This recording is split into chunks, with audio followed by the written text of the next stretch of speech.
The silence fell like a guillotine when my mother-in-law stood at my baby shower and announced, "This child might not even be my son's." Time seemed to splinter as 50 pairs of eyes darted between us, the pink and gold balloons suddenly garish against the tension choking the room. 3 years I'd spent swallowing her barbed comments, 3 years watching my husband transform from my defender to her puppet. But in that crystalline moment of public humiliation, something within me, dormant and dangerous, finally awakened. I reached into my purse with steady hands, producing an envelope I'd been carrying for weeks. "I had a feeling you'd say that," I said, my voice unexpectedly calm as I handed her the prenatal paternity test. Geraldine Walker thought she knew everything about power. She was about to learn she'd underestimated the wrong woman. It's funny how a moment can change everything. One minute, you're smiling for photos beneath pink and gold balloons, surrounded by gifts and well wishes. The next, you're watching your life unravel like a poorly tied bow. That's what happened at my baby shower, the day I realized my marriage wasn't what I thought it was. My name is Eloise Thorne. Ellie to most people. Not Ellie Walker, mind you. I'd kept my last name after marrying Bennett, much to my mother-in-law's dismay. But that was just one item on Geraldine Walker's long list of disappointments when it came to me. The community center looked beautiful that Saturday afternoon in May. Rowan, my best friend since college, had transformed the modest space with fairy lights, fresh flowers, and handmade decorations. It wasn't the country club venue Geraldine had pushed for, but it was perfect to me, warm, welcoming, and within our budget. "It looks amazing," I told Rowan as she adjusted a banner that read, "Welcome, Baby Walker. Thank you for doing all this." "Don't thank me yet," Rowan said, glancing toward the entrance where Geraldine had just arrived, her critical gaze already sweeping the room. "Your mother-in-law is here, and she's brought reinforcements." I followed her gaze and felt my stomach tighten, not from the baby kicking, but from anxiety. Geraldine stood in a tailored cream pantsuit that probably cost more than my monthly salary as a children's librarian. Behind her were faces I recognized from Bennett's family photos, plus one I hadn't expected. Clara Mitchell, Bennett's ex-girlfriend from before we met. "What is she doing here?" I whispered. Rowan squeezed my hand. "Don't let her ruin your day. This is about you and your baby girl, not her power plays." I nodded, but already felt the familiar knot forming in my chest.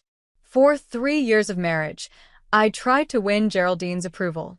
For 7 months of pregnancy, I'd endured her thinly veiled criticisms about everything from my prenatal diet to my decision to work until my due date. But inviting Clara? That was a new low, even for her. "Ellie, darling." Geraldine air-kissed both my cheeks, her perfume expensive and overwhelming.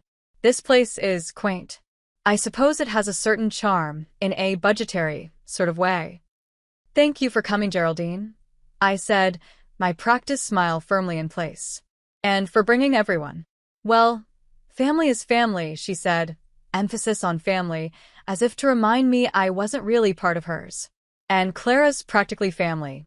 She and Bennett were together for so long. It seemed wrong not to include her. For closure, you understand." I didn't understand, not at all.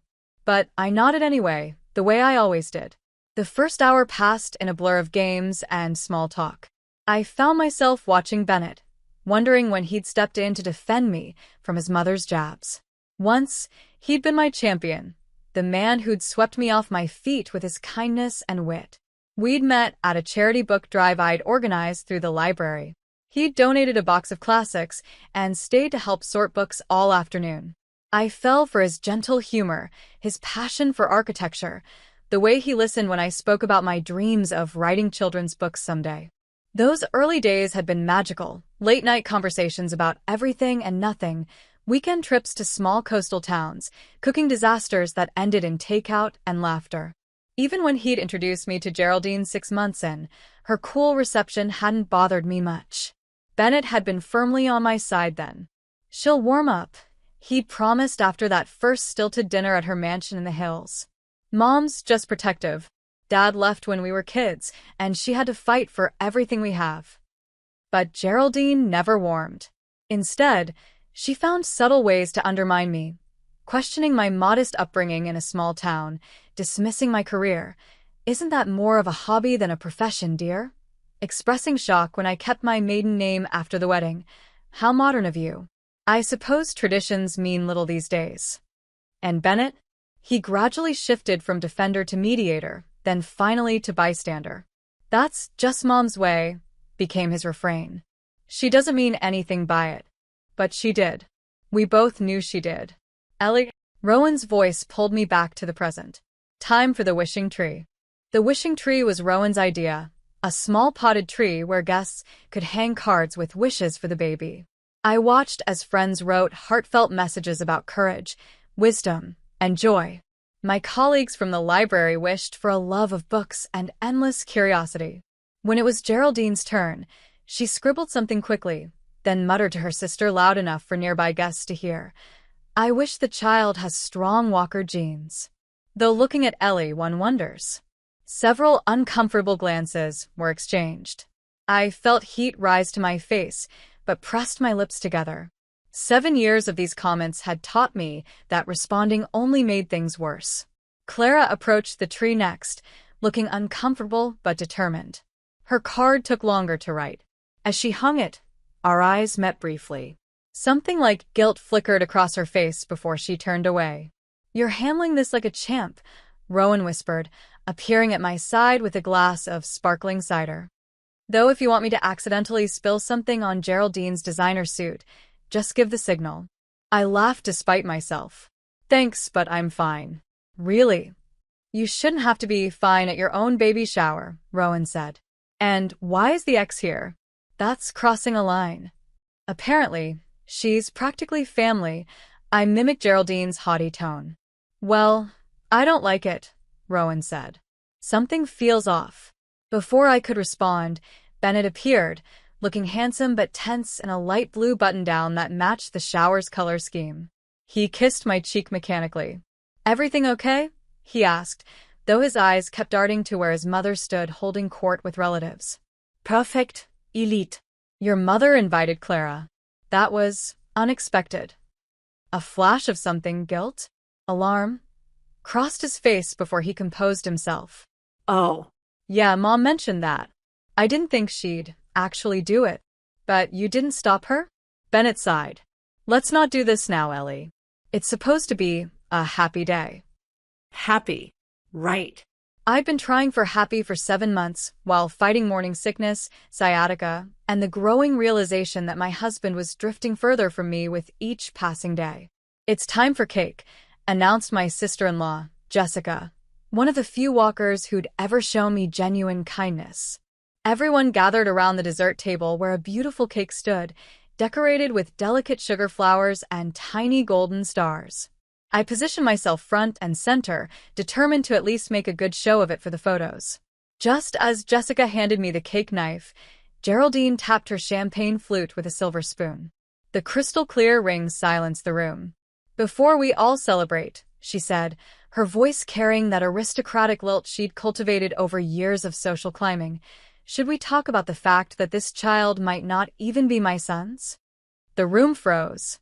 50 pairs of eyes swung between Geraldine's triumphant face and my stunned one. I felt the knife slip from my fingers, heard it clatter against the plate. In the corner of my vision, I saw Rowan start forward, fury in her eyes. But something in me had finally, irrevocably snapped. With hands that didn't even tremble, I reached into my purse and pulled out a sealed envelope. I'd been carrying it for weeks, ever since Geraldine had made a passing remark about certain people who trap men with pregnancies. I'd known then that this moment would come, perhaps not so publicly, but inevitably. I walked to Geraldine and placed the envelope in her manicured hands. I had a feeling you'd say that, I said, my voice soft but clear in the deathly quiet room. So, I took the liberty of getting a prenatal paternity test. The results are in your hands now, Geraldine. Would you like to open it, or shall I? The silence that followed seemed to stretch for eternity. 50 guests held their breath as Geraldine stared at the envelope in her hands. Her face, usually so composed, twisted with rage and disbelief. You're bluffing, she hissed. "This is empty. Open it and see," I replied, surprised by my own calm. With shaking fingers, she tore open the envelope. The medical letterhead was unmistakable. Her eyes darted across the page, then widened. The paternity test was clear. Bennett was unquestionably the father. "This is a forgery," she shrieked, flinging the paper to the ground.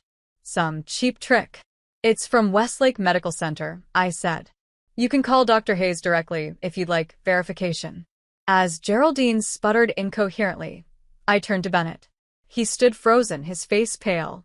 This was his moment to step up, to finally stand between me and his mother's cruelty. I waited, heart pounding, for him to say something, anything, to defend me, to condemn her behavior. But Bennett remained silent. His eyes dropped to the floor, avoiding mine. And that silence, that was the real revelation of the day. Not Geraldine's accusation, which I'd half expected for months, but my husband's utter failure to protect me or our child. "I think the shower is over," I announced to the room. "Thank you all for coming." Guests began gathering their belongings in awkward haste, murmuring condolences, or avoiding eye contact entirely. Rowan appeared at my side, one arm protectively around my shoulders. "I'm taking you home," she said firmly. "No," I responded, surprised by my own decisiveness. "I think I need some time alone." As people filed out, I caught glimpses of their reactions.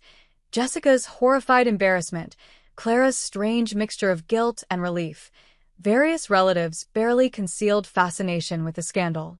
Geraldine remained rooted in place, her social mask completely shattered. Bennett finally approached me as the last guests disappeared. "Ellie," he began, his voice low. "Let me explain." "Explain what?" I cut him off. "That you sat there while your mother accused me of infidelity in front of our friends and family? That you didn't say one word in my defense?" "You didn't give me a chance," he protested. "You had that test ready. You knew this was coming and didn't tell me. And you didn't notice anything wrong with that picture?" I asked incredulously. "That your pregnant wife felt she needed a paternity test on standby because she knew your mother would publicly question your child's legitimacy?" Bennett ran a hand through his hair, a gesture I'd once found endearing. Now it just seemed like a stalling tactic. "Mom's been under a lot of stress lately with the family business," he said weakly. "She shouldn't have said that, but..." "But nothing," I interrupted. "I'm going to Rowan's for a while. I need space to think."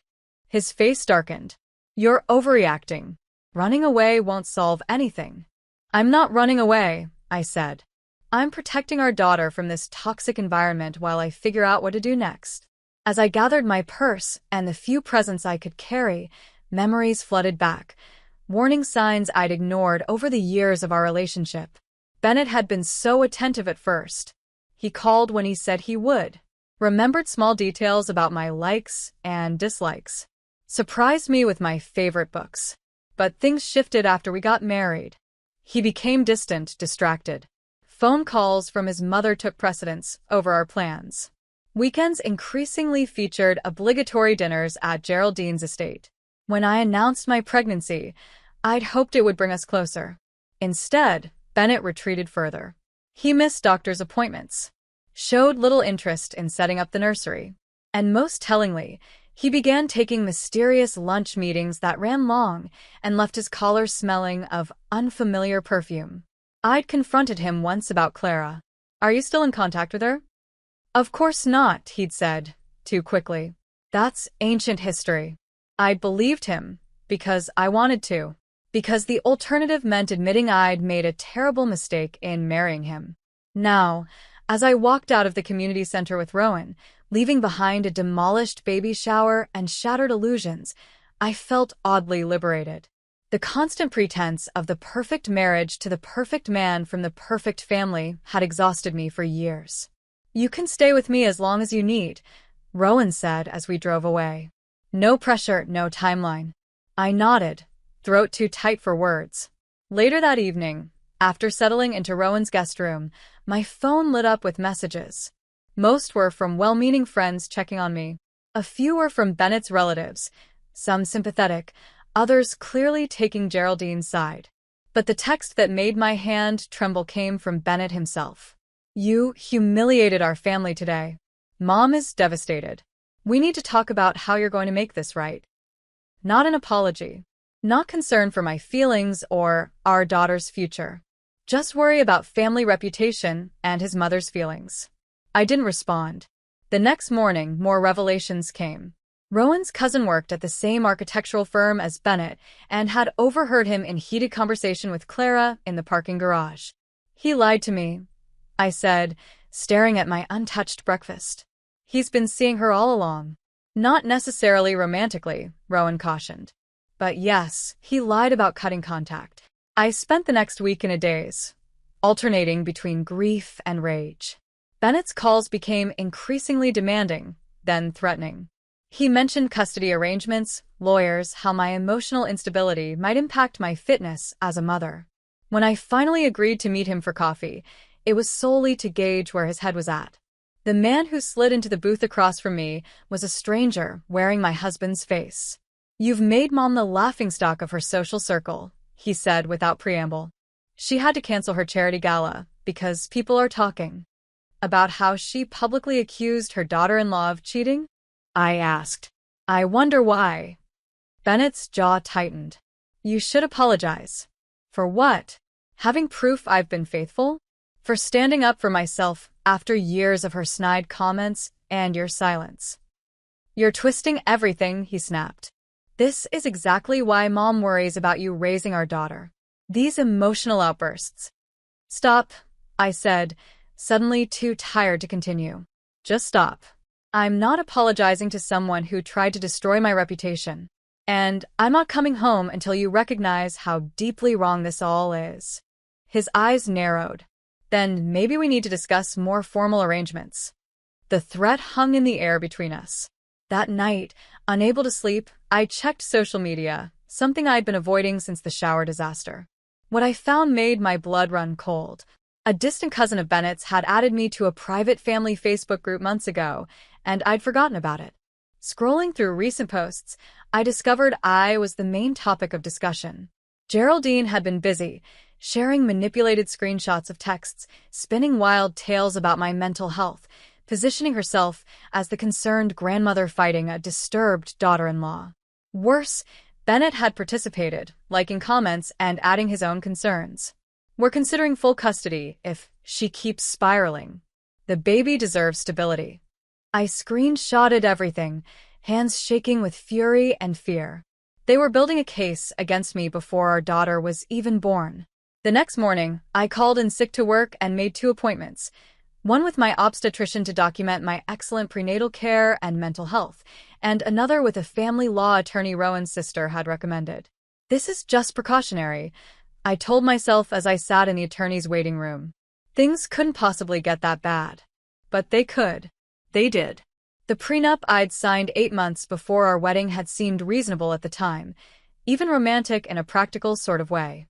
Bennett had presented it as a formality his family required, something to protect the architectural firm's assets, nothing that would ever affect us. "It's just to make Mom happy," he'd said, sliding the document across our kitchen table one evening. "Sign it, and we never have to think about it again." Now, 3 years later, that hasty signature was coming back to haunt me. "This is unusually restrictive," said Patricia Morgan, the family attorney I'd hired. She adjusted her reading glasses as she flipped through the document. "Did you have independent counsel review this before signing?" I shifted uncomfortably. Bennett said his family lawyer had made it fair for everyone. Patricia's expression told me everything I needed to know. "According to these terms, you're entitled to almost nothing in a divorce. No alimony, limited child support, no claim to the house you've been living in together." She looked up, her eyes sharp. "And there's language here about moral conduct that's troubling. Very subjective, very easy to manipulate." My stomach dropped. "What does that mean for custody?" "It complicates things," she admitted. "But prenups can't definitively determine child custody. That's always based on the best interests of the child. Still, I'm concerned about their apparent strategy to question your stability." I left the meeting with a growing sense of dread. The Walkers were powerful, connected, and clearly willing to play dirty. What chance did I have? A children's librarian with modest savings and a baby on the way. That evening, I made a call I'd been avoiding. Mr. Lanning had been my father's closest friend, a retired attorney who'd helped settle Dad's small estate after he passed away 5 years ago. He'd always told me to reach out if I needed anything. Ellie, his warm voice greeted me. It's been too long. How are you, my dear? When I finished explaining my situation, there was a long silence on the line. Bring me everything, he finally said. Every document, every message, everything with the Walker name on it. And don't tell anyone you're meeting with me. 2 days later, I sat in Mr. Lanning's home office, surrounded by papers. His silver eyebrows drew together as he studied the prenup. There's something odd here, he muttered, flipping pages. References to a family trust I've never seen mentioned in public records. He looked up sharply. Did Bennett ever discuss a Walker family trust with you? I shook my head. He mentioned inheritance matters were complicated because of how his grandfather had set things up, but he never gave details. Mr. Lanning nodded thoughtfully. Let me make some calls. I still have friends in corporate law who owe me favors. A week passed before he called me back, his voice urgent. We need to meet. Not at my house. The coffee shop on Maple, tomorrow at 10. The next morning, Mr. Lanning slid a folder across the table to me. The Walker Family Trust is quite the document, he said quietly. Established 3 generations ago with strict bloodline clauses. In layman's terms, it dictates that family wealth passes only to legitimate Walker descendants. Legitimate. I repeated, the word leaving a bitter taste. Their definition, not mine, he clarified. And here's where it gets interesting. Your pregnancy triggered a clause regarding potential heirs. According to the trust, your daughter stands to inherit a significant portion, more than Bennett would if she's acknowledged as a true Walker. Understanding dawned slowly, then all at once. That's why Geraldine questioned paternity at the shower. It wasn't just about humiliating me, it was about money. Mr. Lanning nodded grimly. Worse still, there's a provision that any heir must be approved by the current trustees, Geraldine and Bennett, to receive their inheritance. They're using my daughter as a pawn in some twisted family game, I whispered. There's more, he said, pulling out another document. I found an signed revision to the trust dated last year, before your pregnancy announcement. It would have changed inheritance patterns significantly, limiting the share any grandchild could receive. So they were planning this before we even conceived. I realized anger building in my chest. It appears so, Mr. Lanning agreed. But without signatures, this revision isn't legally binding. Someone pulled it before execution. As I digested this information, my phone buzzed with a text from Rowan. Call me now. You need to hear something. I excused myself and stepped outside to call her. I just ran into Clara at Northside Bar, Rowan said without preamble. She was drunk and bragging to friends about still being in the picture with Bennett. Said she had an understanding with his mother. The pieces were falling into place. Clara's presence at the shower, Geraldine's accusations, Bennett's secret lunches, the trust revision. It wasn't just about control, it was a coordinated effort to push me out. That night, after tossing and turning for hours, I made a decision. The lake house the Walkers owned had been Bennett's grandfather's pride and joy. Family gatherings were always held there, and I knew from casual comments that Geraldine and Clara were meeting there this weekend for what Bennett had described as a family reunion planning session. I had a key. I had determination. And now I had a plan. The lake house sat empty when I arrived early Saturday morning. The gathering wasn't scheduled until afternoon, giving me time to plant a small digital recorder in Geraldine's preferred sitting room, hidden inside a decorative box she never opened but always kept close for sentimental reasons. I left before anyone arrived, drove to a nearby town, and waited. What I was doing probably skirted legal boundaries, but I was beyond caring about niceties. My daughter's future was at stake. When I retrieved the recorder the following Monday, after everyone had left, my hands trembled as I plugged in headphones and pressed play. Clara's voice came through first, unnaturally sweet.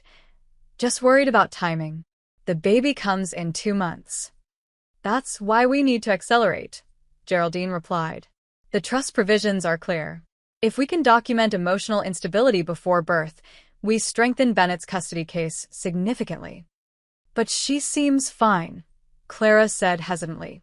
The paternity test backfired. People break, dear. Geraldine's voice hardened. Everyone has a breaking point. We just need to find hers. Once she's pushed out completely, things can proceed as planned. And Bennett. A pause. My son will do what's best for the family. He always has.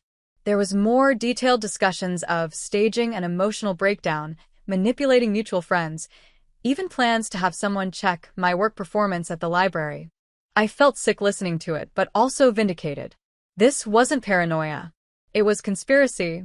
With the recording secured, I made one more call, to a number I'd found in Bennett's old contact book months ago, but had never used. Ellis Walker, answered a cautious male voice. This is Ellie Thorne, I said. Bennett's wife. I think we need to talk about your mother. There was a long pause before Ellis replied. I've been waiting for this call for 3 years. Tell me everything. Ellis had left the family under mysterious circumstances 5 years before I met Bennett. All I knew came from whispered comments and quickly changed subjects when his name came up. Bennett had once let slip that his younger brother had betrayed the family by challenging the trust terms, but I never learned the details. We met at a diner halfway between the city and the small coastal town where Ellis now lived. He looked like a rougher, more weathered version of Bennett, same dark hair and strong jaw, but with wary eyes that had seen too much. She did the same to me, Ellis said after I explained my situation. Different circumstances, but same playbook. Mother isolates her target, turns the family against them, then strikes when they're vulnerable.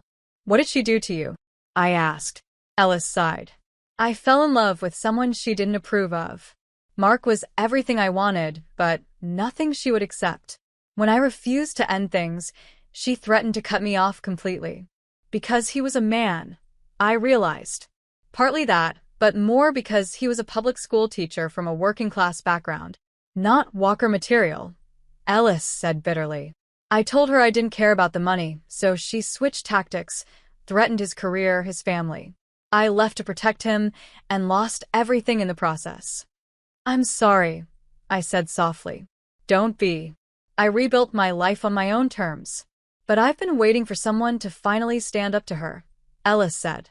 Let me help you. Together, we formulated a plan. Ellis still had access to certain family records through a sympathetic aunt. Within days, he'd located something potentially game-changing, an unsigned version of the trust revision I'd learned about, but with handwritten notes in the margins. It's in Geraldine's handwriting, Ellis confirmed, showing me scanned copies. These notes outline exactly how to manipulate the trust to divert funds away from any grandchildren she doesn't personally approve of. If these notes were presented to the trust's oversight board, they might question her fitness as trustee, I finished. At minimum, Ellis agreed. At best, they might remove her entirely. For the first time in months, I felt a flicker of hope. Not just for financial security, but for freedom from Geraldine's manipulation. The baby kicked, as if sensing my change in mood. We'll need more than just documents, I said, resting a hand on my swollen belly. We need a strategy that protects my daughter completely. Ellis nodded, his expression determined. Then, let's build one. Mother spent decades perfecting her methods of control. It's time someone finally beat her at her own game. As I drove back to Rowan's that evening, I felt a strange sense of calm. The road ahead would be difficult, possibly ugly, but now I had something I'd been missing. Allies who understood what I was facing, evidence of wrongdoing, and most importantly, the absolute certainty that I was fighting not just for myself, but for my daughter's future. The Walker family had built their legacy on secrets and control. It was time to bring it all into the light. The morning after meeting with Ellis, I woke with a clarity I hadn't felt in months. My back ached from Rowan's guest bed, and my ankles were swollen from pregnancy, but my mind was sharp and focused. For too long, I'd been reacting to Geraldine's schemes. Now it was time to fight back. My first call was to Patricia Morgan, the family lawyer. This time, I brought everything. The recorder with Geraldine and Clara's conversation, the trust documents Ellis had uncovered, screenshots of the Facebook group where they'd plotted against me, and my own detailed journal documenting 3 years of subtle abuse. Patricia's eyes widened as she reviewed the evidence. "This changes everything," she said, tapping the recorder. "They've essentially admitted to conspiracy. We can use this to challenge any custody petition before it even begins." "I want to be thorough," I told her. "I need to protect my daughter completely, not just temporarily." She nodded, understanding the gravity of what I was asking. "Then we'll build an ironclad case. Document everything, every text, every call, every interaction. Start keeping a timeline journal with dates, times, and exactly what was said." That night, I began my journal. It wasn't just a legal document, but a testament to what had happened, what was still happening. I wrote down every dismissive comment Geraldine had ever made, every time Bennett had failed to stand up for me, every manipulation I could remember. The entries stretched back years. March 15th, 2022. Dinner at Geraldine's. She accidentally spilled red wine on my white dress after I mentioned applying for the children's programming director position at the library. Bennett laughed it off as Mom being clumsy, despite having never seen her spill anything before. November 22nd, 2022. Thanksgiving. Geraldine seated me next to the kitchen door, away from Bennett.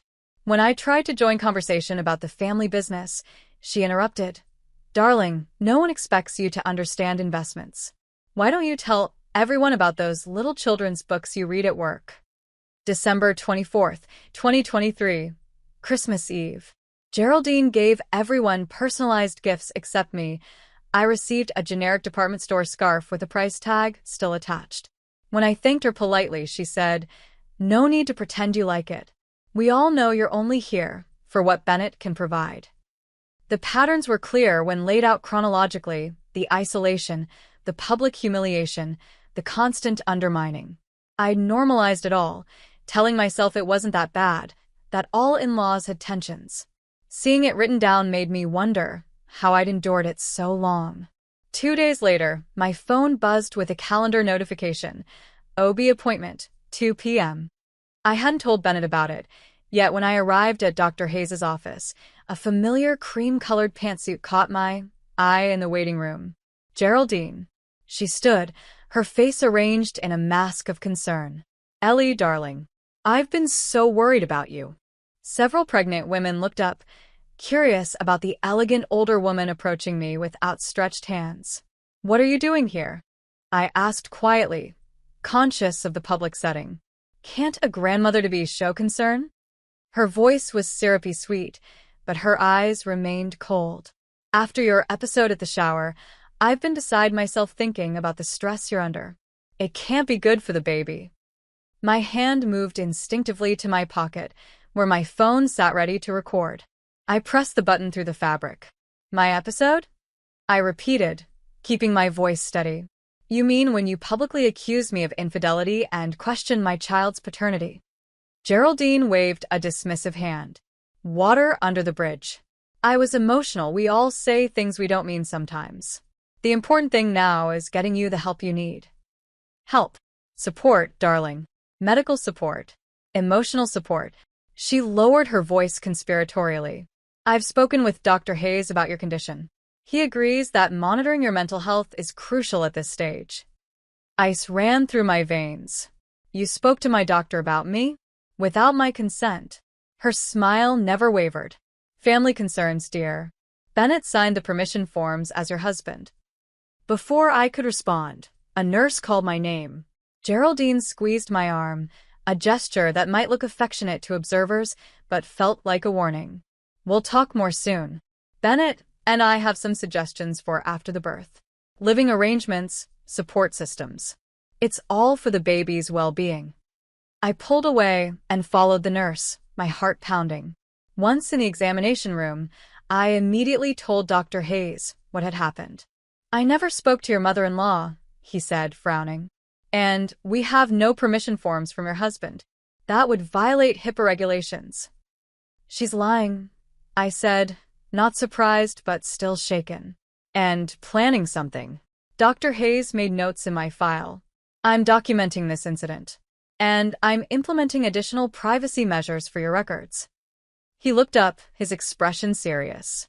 Ellie, this sounds like more than family drama. Are you safe at home? The question caught me off guard. Was I safe? Physically, yes. But in every other way, I'm staying with a friend for now, I told him. And I'm working with a lawyer. He nodded. Good. Focus on your health and your baby. Let me worry about your medical information. After the appointment, I sat in my car and listened to the recording I'd made. Geraldine's voice was clear, the lies undeniable. Another piece of evidence for Patricia's growing file. That evening, I started a different kind of project, a memory box for my daughter. Inside, I placed ultrasound photos, a journal of my pregnancy, and a new edition of video diary. Your story begins before you, I said to the camera, my voice steady despite the tears threatening. And I want you to hear it from me, not through whatever narrative others might create. I want you to know I fought for you, for us, from the very beginning. Over the next week, my counteroffensive took shape. With Patricia's guidance, I filed paperwork to freeze the joint accounts Bennett and I shared. Rowan, working her connections at the real estate office where she was an agent, discovered something troubling. Bennett had taken out a second mortgage on our house 3 months earlier. The co-signer? Geraldine. They're liquidating assets, Patricia said when I showed her the documents. Preparing for a legal battle they expect to get expensive. Or hiding money, Ellis suggested during our next meeting. Classic move when someone's anticipating divorce. With each discovery, my resolve strengthened. This wasn't just about me anymore. It was about breaking a cycle of manipulation that would otherwise continue into my daughter's life. I made my next move carefully. Using an anonymous email account, I sent select audio clips and screenshots to key members of the Walker extended family, particularly those with connections to the Trust's oversight board. I included no accusations, no explanations, just raw evidence with dates and times. The response was immediate. Bennett's phone calls increased, his messages oscillating between rage and desperate pleas. Whatever you think you're doing, stop it, he demanded in one voicemail. You're only hurting yourself. And then, 3 days later, please, Ellie, can we just talk? This has all gone too far. I didn't respond to either. When he finally showed up at Rowan's doorstep on a rainy Tuesday evening, I agreed to speak with him, but only on the front porch, with Rowan watching through the window. Bennett looked terrible, unshaven, hair unkempt, dark circles under his eyes. For a moment, I felt a pang of the old affection, remembering the man I'd fallen in love with. But that man was either gone or had never truly existed. You've been talking to Ellis, he said without preamble. Yes. And sending things to the family. Also yes. Bennett ran a hand through his disheveled hair. You don't understand what you're doing. The trust, the family dynamics, it's complicated. Actually, I understand perfectly, I replied. Your mother is using our child as a pawn in her control games, and you're letting her. It's not that simple, he protested. Mom has certain expectations, traditions that matter to her. Traditions like publicly humiliating your wife? Like conspiring with your ex-girlfriend to question your child's paternity. Those traditions. His face darkened. You're twisting everything. You've always been so sensitive about Mom. And you've always defended her, no matter what she did to me. The realization that had been building for months finally crystallized. You know, I've been asking myself when you changed, when you stopped being the man I married. But maybe you never were that man. Maybe you were always her son first and my husband second.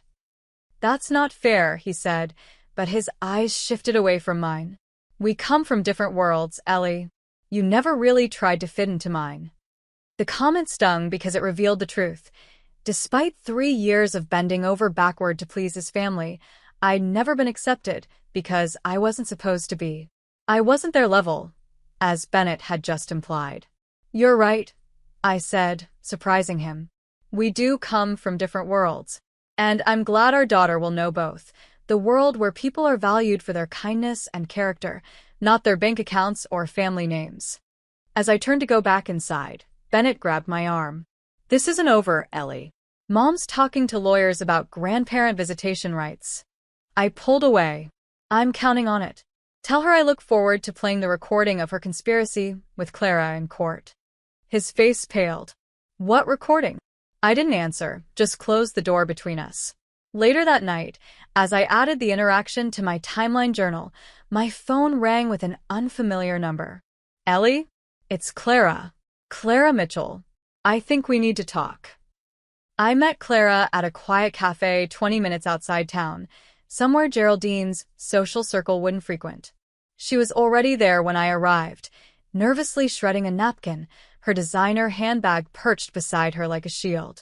Thank you for coming, she said as I lowered myself carefully into the booth, my 8-month pregnant body making every movement deliberate. I wasn't sure you would. I almost didn't, I admitted. But I'm curious why Bennett's ex-girlfriend suddenly wants to chat. Clara winced at the description.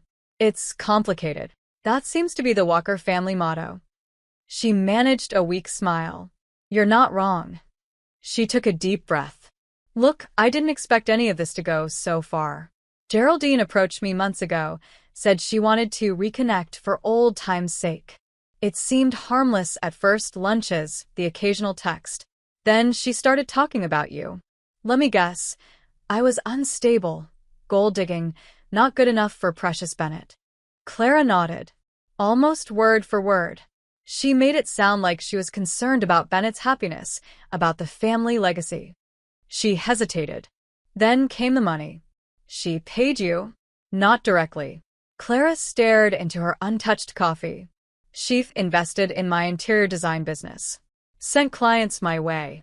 Made me feel like I was part of the Walker inner circle again. In exchange for what? Information at first. Did I ever see you around town? Who were you friends with? Had I heard anything about your relationship? She looked up, guilt evident in her eyes. Then she asked me to reconnect with Bennett. Said it would be good for him to have an old friend during this stressful time. The calculated manipulation was so typically Geraldine that I almost laughed. And the baby shower invitation? Her idea. She wanted to create tension, to see how you'd react under pressure. Clara reached into her bag and pulled out her phone. But this crossed a line. She tapped the screen and turned it toward me. A video played. Geraldine in her immaculate living room, Clara looking uncomfortable on the couch across from her. It's simple, dear, Geraldine was saying.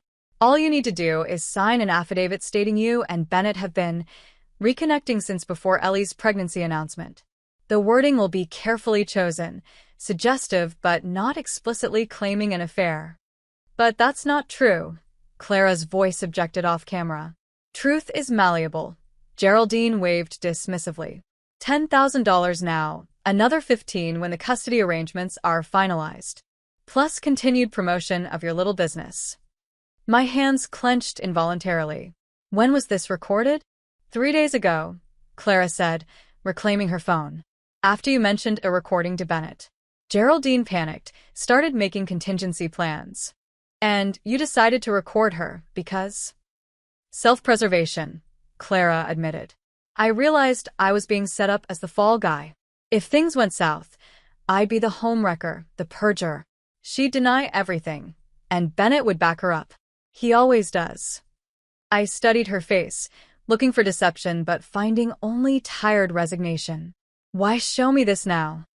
Because it's gone too far, she said simply. And because I remembered something my mother told me after Geraldine pushed me out of Bennett's life the first time. That woman destroys what she can't control. I don't want to help her destroy another family. The video was damning. Clear evidence of attempted fraud, conspiracy, and witness tampering. Combined with the lake house recording and trust documents, we now had enough to force a serious legal confrontation. 2 days later, that confrontation took shape in the form of a mediation session requested by Patricia.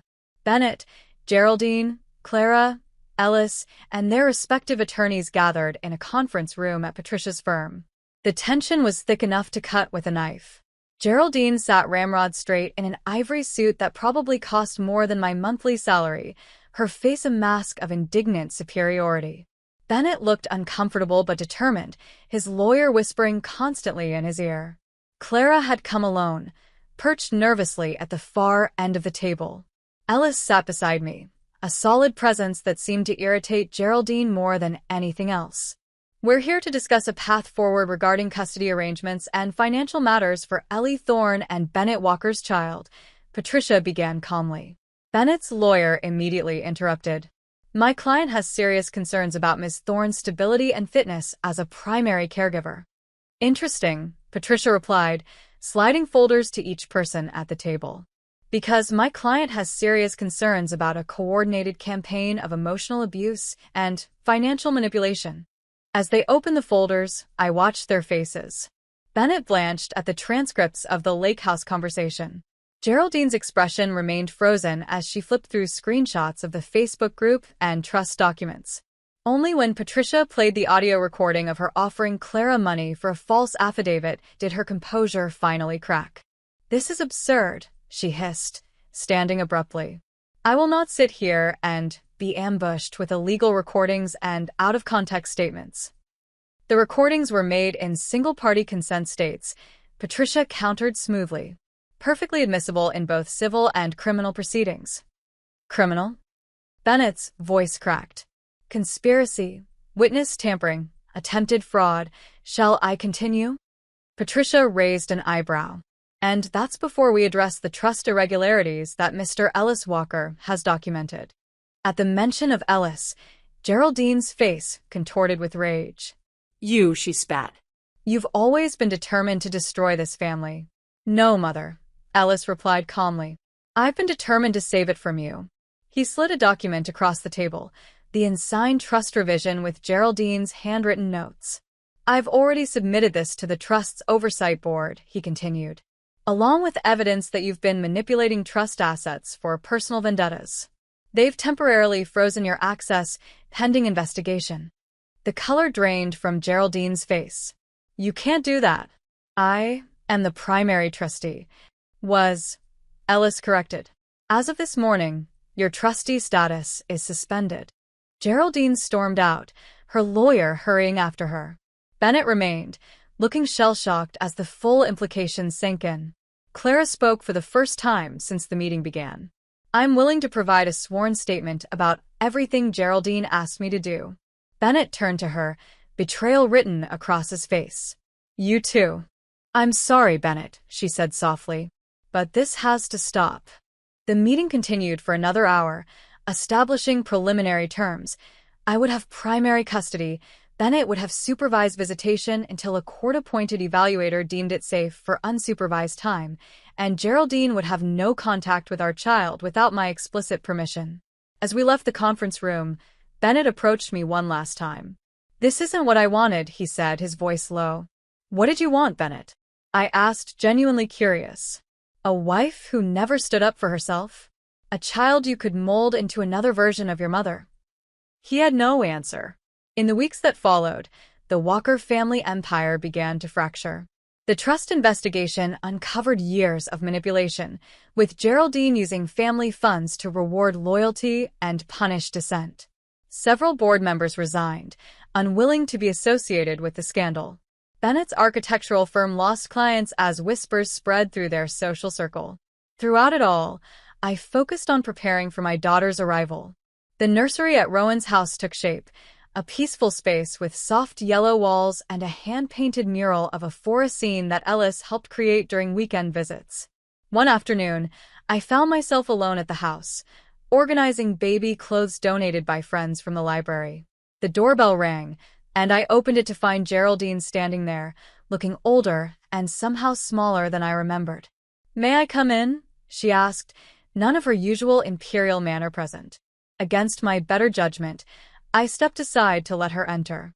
She carried a small package wrapped in silver paper. I won't stay long, she said, her voice subdued. I just wanted to give you this. I accepted the package warily, but didn't open it. I've had time to reflect, Geraldine continued, looking around Rowan's modest living room with none of her usual disdain.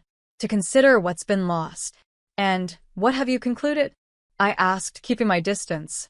She met my eyes directly for perhaps the first time. That I was wrong. About many things. She gestured to the package. That's a letter. For you, and eventually for your daughter. Read it or burn it. That's your choice now. Before I could respond, she turned to leave, pausing at the door. I've withdrawn the petition for grandparent rights, she said quietly. Some bridges can't be rebuilt. I see that now.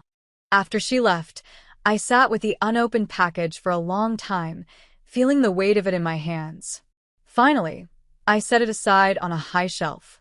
Whatever it contained, apology, explanation, or final manipulation, it could wait.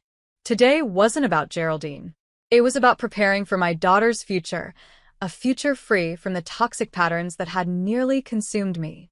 2 weeks later, on a clear morning in April, I gave birth to Aster Thorne, 7 pounds, 4 ounces of fierce determination and delicate beauty. As I held her for the first time, Rowan beside me and Ellis waiting in the hall with flowers, I whispered a promise. Your story begins with strength, little one. And it will only get stronger from here. The first months with Aster were a blur of midnight feedings, tiny discoveries, and a bone-deep exhaustion I hadn't known was possible. But through it all ran a thread of pure joy, the kind that catches you by surprise in ordinary moments. The first time she gripped my finger, the way her eyelids fluttered during dreams, the perfect round shape of her head beneath my lips. We settled into a rhythm. Aster and I, Rowan had insisted we stay with her until you're ready for what's next, and I was grateful for both the practical support and the breathing room to figure out our future. Bennett had been oddly quiet since the mediation. His lawyer communicated requests for visitation, which I granted under the supervised conditions we'd agreed upon. During these brief encounters at the visitation center, he seemed like a stranger, awkward with Aster, formal with me, unsure of his place in our lives. After the third such visit, he lingered as I prepared to leave. She has your eyes, he said, watching as I bundled Aster into her car seat. And your chin, I replied automatically. An uncomfortable silence stretched between us. I've been in therapy, he offered suddenly. Trying to understand everything. I nodded but said nothing. I failed you, he continued. I see that now. I let Mother dictate my life for so long that I forgot how to think for myself. Part of me wanted to offer comfort, to say it wasn't entirely his fault. But that would have been another kind of dishonesty. I hope the therapy helps, I said instead. Aster deserves a father who can make his own decisions. It wasn't forgiveness, but it was acknowledgement of his efforts, of the possibility of change. It was all I could offer for now. As spring melted into summer, I gradually reclaimed pieces of my former life. I returned to work at the library 3 days a week. Aster happily settled in the on-site daycare, where I could visit during breaks.